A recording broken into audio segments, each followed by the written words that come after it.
جی السلام علیکم ورحمۃ اللہ. بھائی نے لکھا جی کہ اللہ تعالیٰ نے ایک شخص کو علم اور مال دونوں چیزیں دی ہیں، پھر وہ دونوں چیزوں سے فائدہ اٹھاتا ہے. یہ حدیث کسی کو معلوم ہو تو بھیج دیں.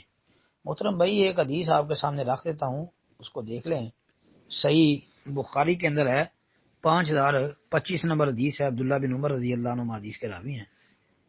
نبی علیہ السلام نے فرمایا: لا حسد الا فی اثنتین، رجل آتاہ اللہ هذا الكتاب فقام به آناء الليل وآناء النهار ورجل آتاہ اللہ مالا فتصدق به آناء الليل وآناء النهار.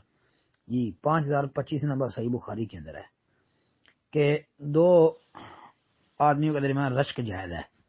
ایک وہ آدمی جس کو اللہ نے کتاب کا علم دیا ہو، یعنی قرآن و حدیث کا علم، تو وہ رات کو اس کے ذریعے قیام کرتا ہے، یعنی اس کو پڑھتا ہے.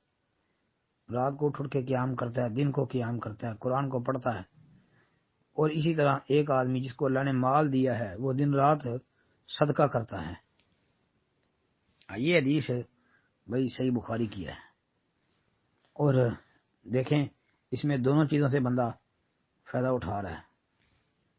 مال والا مال سے اٹھا رہا ہے، ہاں، اور قرآن کے علم والا قرآن کی تلاوت کر کر کے، رات کو قیام کر کر کے اللہ کو راضی کر رہا ہے. اور یہ 5026 نمبر حدیث ابو ہریرہ رضی اللہ عنہ سے مروی صحیح بخاری میں، وہ بھی ایسی ہی ہے. اس میں الفاظ یہ ہیں: لا حسد الا فی اثنتین، رجل علمہ اللہ القرآن فہو یتلوہ آناء اللیل وآناء النہار فسمعہ جار لہ او کما قال. لمبی حدیث ہے جی، وہ بھی دیکھ لیں. تو اسی طرح